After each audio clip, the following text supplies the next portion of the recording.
So start करते हैं concentrate करना अच्छे तरीके से। अब जो भी होगा मैं पहले ही बोल रहा हूँ, जो भी होगा तो उसको देखना, अच्छा लगे तो मुझे बोलना, नहीं लगे तो इट्स ओके। पर मैं कोई भी नई चीज़ करने से डरता नहीं हूँ, आपको समझाने के लिए, because teaching is a passion. ठीक है, सो चलो गाइस, आज हम शुरू करते हैं आईबीसी चैप्टर के साथ। हे वेट, इतनी जल्दी क्या है? कौन है वहां पे? कौन बात कर रहा है? बिना मेरी केस पढ़ाए जो लॉ मेरे वजह से आया, आप उसको पढ़ाना चाहते हो? कौन है? कौन? सामने तो आओ पहले। ओ मैं आ गया। कौन है आप? विजय माल्या, पहचाना नहीं? विजय माल्या इतना पतला कुछ भी। Shut up. एक्चुअली यूके में खाना अच्छा नहीं मिलता, दैट्स वाई थोड़ी सी हालत कम है, पर मैं ही विजय माल्या हूं। मेरी बात पे भरोसा नहीं है? तुम्हारी बात पे भरोसा? पूरे इंडिया को नहीं है तुम्हारी बात के ऊपर भरोसा। मैं कौन? Shut up. अच्छा, आए क्यों हो आप यहाँ पे? मैं यहाँ केस बताने आया हूं। कौन सा केस? किंगफिशर एयरलाइंस का केस। वो डूब गया अभी, वो किंगफिशर वाटर लाइन है। Shut up. अच्छा वो छोड़िए, तो मुझे एक बात बताइए, आना कैसे हुआ? पूछ सकते हो? अच्छा, सवाल पूछ सकता हूं? तो मेरे कुछ सवाल है, जैसे बताओ, मॉडल कहां से लाते हो आप? Shut up. मैं यहाँ सीरियस बात करने के लिए आया हूं और आप कॉमेडी कर रहे हो। अच्छा ठीक है, सीरियस बात करते हैं बच्चों इनसे। मुझे जरा आपके लाइफ के बारे में पहले कुछ बताइए। इसके लिए मुझे आपका लैपटॉप यूज करना पड़ेगा क्या? जरूर कीजिए, कोई दिक्कत नहीं, जरूर कीजिए। आप आ जाइए। So, first and foremost thing guys, today we are going for the Kingfisher. आप भी केस के ऊपर ध्यान दीजिएगा। अच्छा। आपके बड़े काम में आएगा। नेक्स्ट लेक्चर से आप इसको पढ़ा सकते हैं। बिल्कुल जरूर। So guys, we are looking at the Kingfisher case, जिस वजह से IBC आया है। We have to look into case very properly. So please concentrate. Thank you. मेरे फादर जो थे उनका नाम था Vithal Mallya. We have two brand names in the name of my father, United Breweries Group and Kisan Jam, जिनका total turnover 350 crore और valuation 40 crore. जब मेरे फादर पास हुए उस वक्त उन्होंने ये बिजनेस मुझे ट्रांसफर किया and I was just 27 years old. Then I saw that कि किसान जाम जैसे बिजनेस के अंदर कोई भी प्रॉफिट नहीं है, एंड फिर हमने यूनाइटेड ब्रेवरीज की तरफ कॉन्सेंट्रेट किया। But as it is weaker business, हमने देखा कि टीवी के ऊपर इसका एडवर्टीजमेंट नहीं किया जा सकता था। So I started with the personal branding and फिर मैंने यूनाइटेड ब्रेवरीज का टर्नओवर 6000 करोड़ तक लेके गया। इस पर्सनल ब्रांडिंग के अंदर मैंने सबसे पहले किंगफिशर विला परचेज किया, जिसको मैंने नाम दिया Kingfisher villa. It is a villa in the Goa, the best villa you can ever have.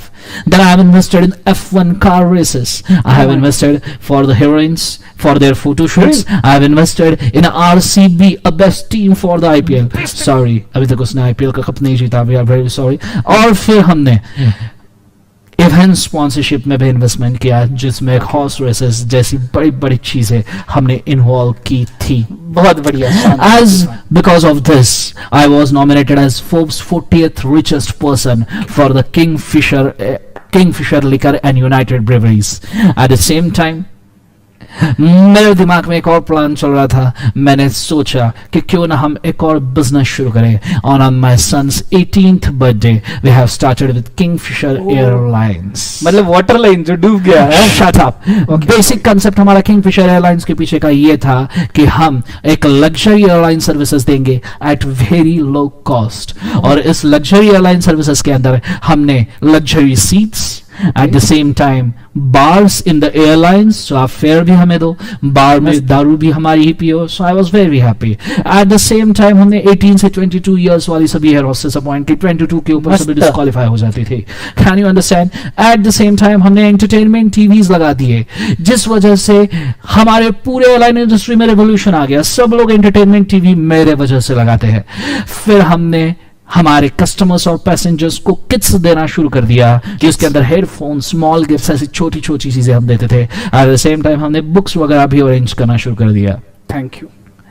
और का कॉस्ट काफी आता था। जैसे पर सीट हमें कॉस्ट जाता था 6000, बट हम इसके लिए फेयर चार्ज करते थे सिर्फ 3500, जिसका असर ये हुआ कि हमारी एयरलाइन लॉस में आई और अगले 2 साल तक हम लॉस झेलने के लिए रेडी थे, बिकॉज हमें सोचे कि पहले 2 साल तक we will bear the loss and after 2 years we will earn the profit.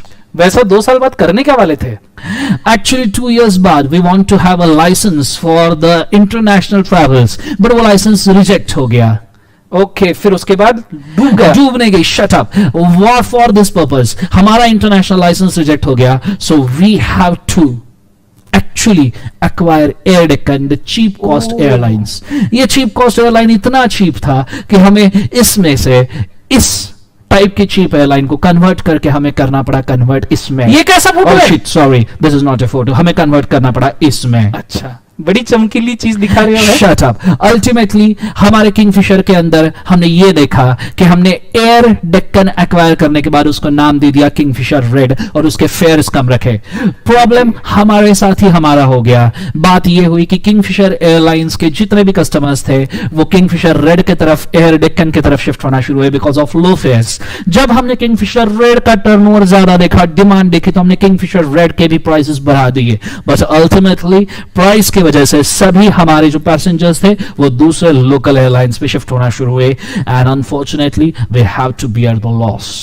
तो इस सिचुएशन में फिर पैसा कहां से अरेंज फिर किया? पैसा कमाने के लिए, पैसा बनाने के लिए, वर्किंग कैपिटल के लिए मैंने 17 PSU बैंक्स को अप्लाई किया और ये 17 PSU बैंक्स ने मुझे लोन दे दिया। ये कैसे दिया, मतलब लोन कैसे? Actually if you don't know, there is concept of crony capital. ये क्या होता है क्रोनी कैपिटल? क्रोनी कैपिटल का मतलब ये होता है, दैट इज आप जैसे लोग जो मीडियोकर लोग होते हैं, जो स्मॉल लेवल के लोग होते हैं, आपको इतनी जल्दी लोन नहीं मिलता। आप 1000 डॉक्यूमेंटेशंस दो, आप 1000 सिक्योरिटीज दो, आप 1000 गारंटीज दो, बट आपको लोन नहीं मिलेगा। पर हम जैसे बिजनेस टाइकून्स को लोन मिल जाता है। As I was also a member of Rajya Sabha, so I can also use my influence. तो आपने इन्फ्लुएंस किस कदर यूज किया? इफ यू डोंट नो, मैंने ये लोन लिया 17 पब्लिक सेक्टर बैंक से through crony capital through a secret letter, और वो सीक्रेट लेटर दिखाने के लिए ही आज मैं यहाँ पे आया हूँ। Do you want to see the same? बिल्कुल बिल्कुल, जरूर देखना चाहोगे। See this. I have written a letter to Prime Minister Manmohan Singh for क्या the बात कर रहे हो? purpose of influence over public sector banks and to give me the loan. You can see this letter. I have original copy of the same. Vijay Mallya, addressed to Honorable Prime Minister on 4th of October 2011 for the purpose of the loan granting. Ultimately, Manmohan Singh ji और उनकी team ने मुझे काफी help किया and they gave a loan to me. Ultimately, it was a situation. I have also given him the gratitude in my next page, like I quote here. I was very relieved and pleased when Manmohan Singh ji gave me a loan. I quoted him. I was very relieved and pleased when you responded positively and expressed support for the Kingfisher Airlines, which is a single largest airlines in the country with 380 flights and 60 destinations. So this is what is a crony capital is, and I got a loan. Now I want to show the list of those 17 public sector banks जिन्होंने मुझे loan दिया। Okay, इसमें private sector नहीं थी? Private sector banks भी थी। जैसे हमने 17 पब्लिक सेक्टर बैंक्स के साथ जो प्राइवेट सेक्टर बैंक्स थे जिन्होंने हमको लोन दिया, HDFC and ICICI। But in banks ने हमको जब लोन दिया तो इन्होंने बदले में यूनाइटेड ब्रेवरीज के सिक्योरिटीज, कोलैटरल सिक्योरिटीज करके रख लिए। जब हमने उनको लोन रिपेमेंट करने से मना कर दिया, उन्होंने हमारे शेयर्स बेच दिए और लोन रिकवर कर लिया। दैट्स व्हाई इस दो बैंक का लोन हम नहीं डुबा पाए। वाह वाह वाह। And these are the 17 banks जिनका पूरे तरीके से हमने लोन डुबा दिया है। You can see the amount, 7,000 crore. not 7,000 crore, not 7,000 crore, which interest is 9,000 क्या बात कर रहे हो? बाय गॉड, इतना? Oh, so मैं यहाँ पे आया हूँ actually to tell you about why IBC came. Because of such a huge losses, as you can see, entire losses leads to non-payment of salaries to employees. All the employees started appealing in the civil court. At the same time, we didn't pay the debts to the banks. Then banks has made an appeal. Bank ने appeal किया in recovery of debt due to Bank and Financial Institutions Act. When we didn't pay the landing charges, those people also gone to the debt recovery tribunal or the civil court. At the same time, there are many people who are gone to surface here. So there are many different laws in which people made an appeal, and the only property that Kingfisher had is a Kingfisher Villay. So Right. every one of them was demanding for Kingfisher Villay, and these type of litigations in India normally takes a time around 4 to 5 years. The situation was so worse that Hyderabad airport as well as ये वाला Bangalore airport okay actually did not allowed us to land our airlines unless we pay the landing charges. Oh my यहाँ God. तक के IOFPCL के Indian oils जैसे company ने ultimately हमें oil supply करने से मना कर दिया unless and until we make a cash payment. यही होना चाहिए तुम्हारे साथ। So this is a situation. ये इतने सारे जो अलग अलग अब लिटिगेशन basically उसका क्या देखा किया? जाए, हाँ इतने लिटिगेशन सो बेसिकली देखा जाए तो हमने बेसिक इन सभी लोगों के लिटिगेशंस को कंबाइन करने के लिए गवर्नमेंट ऑफ इंडिया ने एक नया लॉ लाया है आईबीसी। ओ तुम्हारे वजह से इंसॉल्वेंसी बैंक्रप्सी कोड आप देख सकते हो, अलग अलग लोग अलग अलग जगह लिटिगेशन कर रहे हैं। एम्प्लॉयज लिटिगेशन कर रहे हैं सिविल कोर्ट में, हमारे बैंक्स लिटिगेशन कर रहे हैं recovery of debt due to bank और फाइनेंशियल इंस्टीट्यूशन एक्ट में, हमारे अदर क्रिएटर्स जा रहे हैं एनसीएलटी के पास, कोई लोग जा रहे हैं डेट रिकवरी ट्रिब्यूनल के पास। आप देख सकते हो कुछ लोग जा रहे हैं अलग अलग लॉज के अंदर। Ultimately this leads to hassle. This entire process was going to take 4 to 5 years, but because as government launched IBC, insolvency bankruptcy code, this entire process is just gonna get 180 days max. In Oh. those 180 days, my entire debts will be repaid. Do you know the difference between IBC and the old laws? मैं क्या करूं, मैं job छोड़ दूं? Oh, so sorry.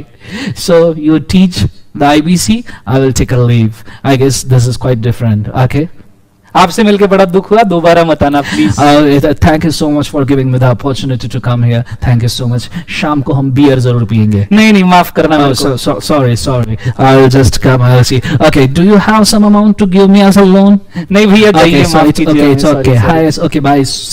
So Bye, बोलो nice to बच्चों। see you. Nice to meet you. Thank you so much for giving me the opportunity. See you. Bye bye. Take care. Yep.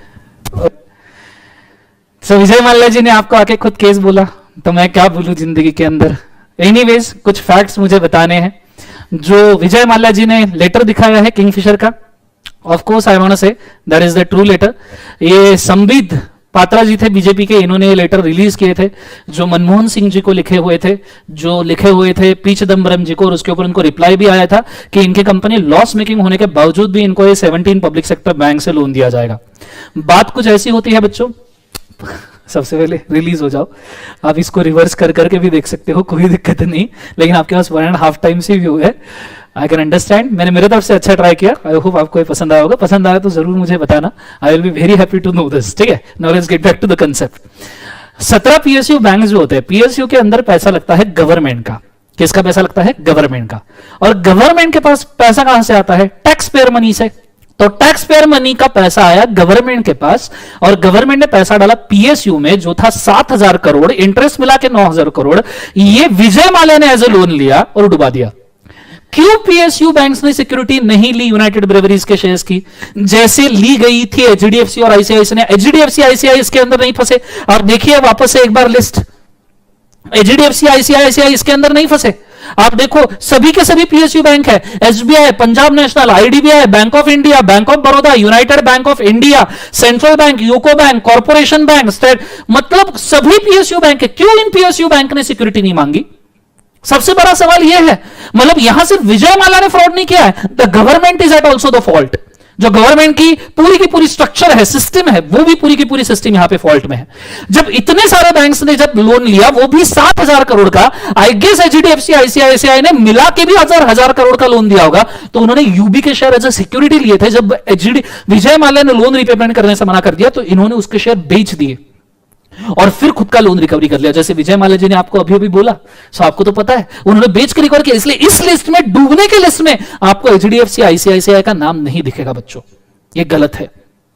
इसको बाकायदा सिक्योरिटी तौर पे, और इतना बड़ा आप लोन देते हो और कोई सिक्योरिटी नहीं लगते हो, ये तो बहुत गलत बात है।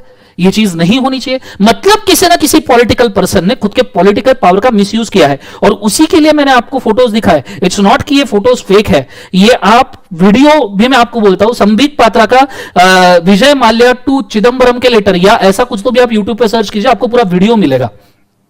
और ये हुआ है, प्राइम मिनिस्टर मनमोहन सिंह को लिखा हुआ लेटर, इसके अंदर पूरा जो भी लोन दिया है ना, उसके थैंक यू बोला है, आगे कैसे प्रोसेस करना है ये बोला है। अरे इतना ही क्या, मैं आपको ये भी बता सकता हूं इस सिचुएशन में। आप देखिए जरा, उन्होंने टीके नायर नाम के एक पर्सन को अपॉइंट किया था प्राइम मिनिस्टर जी ने, just for the purpose of disposal of this loans. मतलब एक बंदा जो मेंबर ऑफ पार्लियामेंट बना, मेंबर ऑफ पार्लियामेंट नहीं, मेंबर ऑफ राज्यसभा बना, वो खुद के पावर का इतना गलत इस्तेमाल करेगा कि 9,000 करोड़ का फ्रॉड करे और खुद ही फ्लाइट लेके देश के बाहर भाग जाए? ये तो गलत है। अच्छा, इसमें भी 9,000 करोड़ के लोन में से 800-900 करोड़ के लोन का रिकंस्ट्रक्शन हुआ था। एसबीआई बैंक को, जो किंगफिशर है, उसने 800-900 करोड़ के लोन के खिलाफ एसबीआई बैंक को इक्विटी शेयर इशू किए थे एसबीआई बैंक को 800-900 करोड़ के लोन के खिलाफ। और तब आपको एक्चुअली बताऊं तो जब हम अब एंट्री क्या पास होगी एसबीआई बैंक के इसमें कि भैया लोन एंड एडवांस अकाउंट जो था, लोन एडवांस जो पहले डेबिट हुआ था वो अभी क्रेडिट होगा और इन्वेस्टमेंट अकाउंट डेबिट होगा, क्योंकि किंगफिशर के शेयर मिल रहे हैं। तो ऐसा होगा, investment in Kingfisher share account debit to loan and advances account credit. ये एसबीआई की एंट्री होगी। पर ये जब आपका लोन कन्वर्ट होता है इक्विटी शेयर्स में, तो शेयर्स का वैल्यूएशन होता है, आपको पता है 39 रुपीज का, 39 रुपए का किंगफिशर का शेयर ये 64 रुपए के वैल्यूएशन के ऊपर दिखा के लिया गया एसबीआई से। तो इसके अंदर किसकी गलती है? आप इसके फैक्ट पढ़ लेना। 39 रुपीज का शेयर था, 64 वैल्यू करके दिया गया एसबीआई बैंक को। मतलब स्ट्रेट अवे वहां बैठे बैठे 24 रुपए का लॉस हो गया, 25 रुपए का लॉस हो गया बैठे बैठे। मतलब वो लोन तो गया, अब 25 रुपए का लॉस। Can you imagine? 25 रुपए का लॉस। मतलब स्ट्रेट अवे लोन में से तो आपकी अमाउंट कम हो गई। जो दिया था आपको 1,000 करोड़ का लोन, उसमें से आप कंसीडर कर लो 200-250 करोड़ तो यही नहीं पड़ गए। तो और 25 रुपए का भी loss compare to price of 64 rupees. मतलब नियरली आप अगर यहां पे कंसीडर करो तो 50% लोन का तो वही सिचुएशन खराब हो गया। 900 करोड़ में से 300-400 करोड़ ऐसे ही गायब हो गए। तो ये भी सिचुएशन किंगफिशर ने क्रिएट किया था। आपको तो विजय माल्या का इसके बाद एक इंटरव्यू लिया गया, जिसके अंदर उसको यूके में लिया गया, क्योंकि यूके भाग गया ना। अब विजय माल्या के पास सभी चीजें सेटल करने के लिए उसके पास पैसा है। उसके पास यूनाइटेड ब्रेवरीज के ही शेयर्स इतने कि वो पूरा लोन रिपे कर सके। साथ में लंदन में उसके 2-3 बड़े बड़े होटल्स है यूनाइटेड, इसलिए वो वहां जाके रह रहा है, वहां के बिजनेस संभालने के लिए। इसका एक सेटलमेंट का वीडियो आया था, एक्सक्लूसिव विजय माल्या इंटरव्यू। ये देखिए जिस इंटरव्यू के अंदर वो क्या कहता है सेटलमेंट के लिए, आप सुनिएगा जरा सा, ठीक है? आ जाइए, थोड़ा इंग्लिश में थोड़ा सा ध्यान देना। On Saturday, Do you think that you will have to sell down some stakes in other businesses in order to raise money to reach an overall settlement? And would you be willing to do that? I have already सवाल ये expressed पूछा गया है my... कि क्या आपको लगता है, विजय माल्या को इंटरव्यूअर ने सवाल पूछा, क्या आपको लगता है कि आपको दूसरे बिजनेस के स्टेक बेचना पड़ेगा सेटलमेंट करने के लिए इंडियन गवर्नमेंट के साथ? willingness to settle with the banks. A settlement offer was proposed to the Honorable Supreme Court of India, which obviously means it was a very serious offer. And now the Supreme Court has directed the Debt Recovery Tribunal to dispose of the main matter in 2 months. But notwithstanding that legal process, my offer for settlement stands. And what is the amount that you believe is the outstanding debt that is owed as a result of the collapse of Kingfisher Airlines? 520 million The pounds? filings before the Debt Recovery Tribunal by the consortium of bankers is of a principal amount of little over 500 million pounds. The rest 500 is million pounds की recovery है। मतलब obviously above 7,000 crore rupees का ये matter है। towards unapplied interest. And the banks say it's 900 million. Well, I don't know whether it's the banks or the media or a combination of the two. A dangerous combination. Indeed, but that's how India is. I Or some people have would never say. been able to understand where this 9,000 crore or 900 million अभी figure. भी वो वही बोल रहा है 9,000 करोड़ कहां से आए? 7,000 करोड़ का लोन, आपका लाइसेंस ब्रेक हो गया था 2012 में। उस हिसाब से अगर हम बात करें 2019 में, ये अमाउंट डबल हो जाना चाहिए, 14,000 करोड़ होना चाहिए। फिर भी चलो शुक्र है आपके ऊपर सिर्फ 2,000 करोड़ का ही इंटरेस्ट लगाया जा रहा है और टोटल 9,000 करोड़ आ रहा है। ठीक है, आगे फिर भी Came एक्सेप्ट नहीं from, करा। but as I said, if there is reason and rationale all around, I think the banks can be settled along with all the other creditors. Now you're known in the Indian media and in the Indian public as the king of good times. You're often described as flamboyant. You've attended parties, you travel around. Can you explain whether शौक this की is इतनी a, बड़ी चीज थी, you खर्चा think नहीं this होगा is या a नहीं fair होगा? characterization, or do you think that actually you were just, say, a brand ambassador? I think those who need to know certainly know that I have acted as a brand ambassador for my brands in a media dark environment. Which means there's a prohibition on advertising for alcohol. Absolutely, and this King of Good Times label was actually a slogan for the Kingfisher beer brand. For whatever reason, I was known as the King of Good Times, and now, of course, indeed, the King of Bad Times. So it is a king of bad times now. So यही चीज मुझे आपको सुनानी थी. ये video YouTube पे भी available है, पर हम इसके ऊपर ज्यादा समय नहीं दे सकते. आप यूट्यूब पे विजय माल्या इंटरव्यू सर्च कीजिए, आपको ये मिल जाएगा. सो ये है किंगफिशर का पूरा संबंध. इसका आईबीसी से क्या संबंध है? किंगफिशर का जैसे ही ये केस हुआ, अब कभी भी जब बारी आती है डेट रिकवरी की और वाइंडिंग अप की, तो किसी भी लॉ में 4-5 साल लग जाते हैं, और गवर्नमेंट के पास इतना समय नहीं था.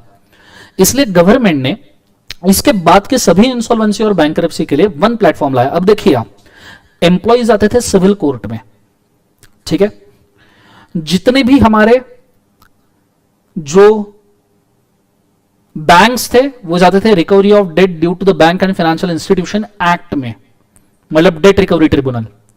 कुछ और क्रेडिटर्स वो जाएंगे एनसीएलटी के पास, क्योंकि किंगफिशर कंपनी था.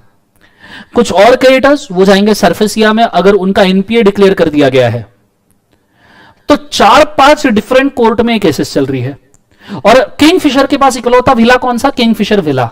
तो सभी एम्प्लॉइज भी विला मांग रहे हैं खुद के सैलरी के लिए, बैंक्स भी विला मांग रही है खुद के सैलरी, खुद के डेट्स के लिए, उधर दूसरे क्रेडिटर भी विला मांग रहे हैं, जो एनपीए डिक्लेयर किए वो भी विला मांग रहे हैं. पेमेंट किस किस को करे और कैसे करे? आईबीसी में यह बात की जा रही है कि एप्लीकेशन किसी एक ने करना है, उसके बाद जितने भी लोग आएंगे वो लाइन में लगेंगे और हम प्रायोरिटी ऑफ पेमेंट के हिसाब से इनको पेमेंट करेंगे. तो अब अलग अलग लॉज की झंझट मिट गई, अब सबको इकट्ठा किया गया और आईबीसी में लाया गया. आईबीसी का फायदा यही है, और यही डिफरेंस है ओल्ड लॉज में और आईबीसी के अंदर. क्लियर है सबको? हाँ है ना? समझ में आ रहा है मैं एग्जैक्टली क्या कह रहा हूं? तो फिलहाल मैं चाहूंगा आप 10 मिनट का ब्रेक लीजिए. एक डबल रोल आपने अभी अभी देखा है, आप उसको चाहिए तो वापस देख सकते हो. It is quite a fun element. बहुत ट्राई किया मैंने, 2 दिन से इसकी प्रिपरेशन चल रही थी, एंड आई एम हैप्पी कि ये थोड़ा ठीक लेवल पे एग्जीक्यूट हुआ है. अगर आपको पसंद आए तो शेयर कीजिए, मुझे भी शेयर कीजिए, मुझे टैग कीजिए. अगर सोशल मीडिया पे शेयर करते हो तो चलेगा, नॉट ए इशू. प्लीज इसको कीजिए. तब तक मैं चाहूंगा आप ब्रेक लीजिए, ब्रेक के बाद हम कंटिन्यू करेंगे. ठीक है, गो फॉर इट फास्ट.